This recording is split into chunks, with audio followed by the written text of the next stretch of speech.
രാഷ്ട്രീയ കേരളം ഇത്തവണ സ്ഥാനാർത്ഥിയാകുമെന്ന് ഏറ്റവും കൂടുതൽ പ്രതീക്ഷിച്ചിട്ടുള്ള ഒരാളാണ് എൻ്റെ മുന്നിലിരിക്കുന്നത്. പക്ഷേ താങ്കൾ ഇത്തവണ സ്ഥാനാർത്ഥിയല്ല. അല്ല, അതിൽ ഒരു പുതുമയുള്ള കാര്യമില്ല. കാരണം കേരള രാഷ്ട്രീയത്തിൽ ഒരാൾ തന്നെ സ്ഥിരമായി മത്സരിക്കേണ്ടതില്ല. അല്ലെങ്കിൽ ഇങ്ങനെ പാർലമെന്ററി ജനാധിപത്യവുമായി ബന്ധപ്പെട്ടിട്ടുള്ള മത്സരങ്ങളിൽ ഒരു പ്രത്യേകമായ നിബന്ധന ഏർപ്പെടുത്തിയ ആദ്യത്തെ പാർട്ടി CPI ആണ്.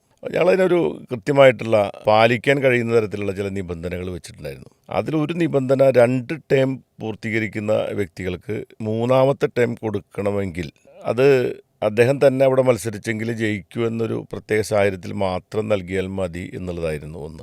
മറ്റൊന്ന്, ഒരു തവണ മന്ത്രിയായിട്ടുള്ള ആളുകൾ വീണ്ടും മന്ത്രിയാകേണ്ടതില്ല എന്ന് ഒരു നിബന്ധന കൊണ്ടുവന്നത് CPI ആണ്. ഏറ്റവും കർക്കശമായി ഞങ്ങൾ പാലിക്കുന്ന ഒരു കാര്യം, 3 തവണ മത്സരിക്കുകയോ ജയിക്കുകയോ ചെയ്ത ആളുകൾ പിന്നീട് പാർലമെന്ററി മത്സരത്തിൽ പിന്നെ പ്രത്യേകിച്ച് അസംബ്ലിയിൽ അങ്ങനെ മത്സരിക്കേണ്ടതില്ല എന്നൊരു പൊതു തീരുമാനം പാർട്ടി എടുക്കുകയുണ്ടായി. അപ്പോൾ അതിൻ്റെ അടിസ്ഥാനത്തിൽ ഞങ്ങൾക്ക് എല്ലാവർക്കും മുൻപ് അറിയാം 3 തവണ കഴിഞ്ഞ, അപ്പം ഞാൻ മാത്രമല്ല, എന്നേക്കാൾ സീനിയറും ഒരുപക്ഷെ അതിനേക്കാൾ അർഹരുമായിട്ടുള്ള ഒരുപാട് ആളുകൾ ഇപ്പോഴും ഇതിൻ്റെ ഈ ഒരു നിബന്ധനയുടെ പേരിൽ പാർട്ടി എന്ന നിലയിൽ തീരുമാനപ്രകാരം ഒഴിഞ്ഞു നിൽക്കുകയാണ്. അത് ഒരു പുതുമയുള്ള കാര്യമല്ല. അപ്പോൾ അതുകൊണ്ട് ഞങ്ങളുടെയൊക്കെ ദൗത്യം എന്ന് പറഞ്ഞാൽ ഇനി ഇവിടെയുള്ള മറ്റ് സ്ഥാനാർത്ഥികളെ അല്ലെങ്കിൽ പാർട്ടിയുടെ ഇടതുപക്ഷ മുന്നണിയുടെ സ്ഥാനാർത്ഥികളായിട്ട് വരുന്നവർക്ക് വേണ്ടി ഏറ്റവും ശക്തമായി ഞങ്ങൾക്കുള്ള അനുഭവ പരിചയവും പാരമ്പര്യവും അതിനുള്ള ശേഷിയൊക്കെ വെച്ചുകൊണ്ട് നമുക്ക് ശേഷമുള്ള ആളുകളെ അതേ കപ്പാസിറ്റിയിലേക്ക് നമ്മൾ ഉയർത്തിക്കൊണ്ടുവന്ന് വിജയിപ്പിക്കുക എന്നുള്ള അതിനേക്കാൾ വലിയ ഉത്തരവാദിത്വം, തെരഞ്ഞെടുപ്പിൽ നമ്മൾ മത്സരിക്കുന്നതിനേക്കാളും വലിയ ഉത്തരവാദിത്തമാണ് തെരഞ്ഞെടുപ്പിൽ ഒരു സ്ഥാനാർത്ഥിക്ക് വേണ്ടി പ്രവർത്തിക്കുക എന്നുള്ളത്.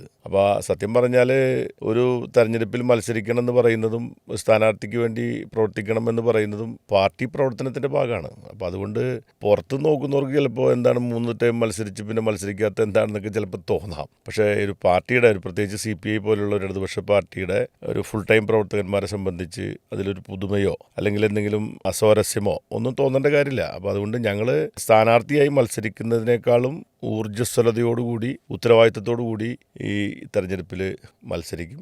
ഇപ്പോൾ തൃശ്ശൂർ അസംബ്ലി മണ്ഡലത്തിൻ്റെ പൂർണ്ണ ചുമതലയുള്ളൊരു ആളാണ് ഞാൻ.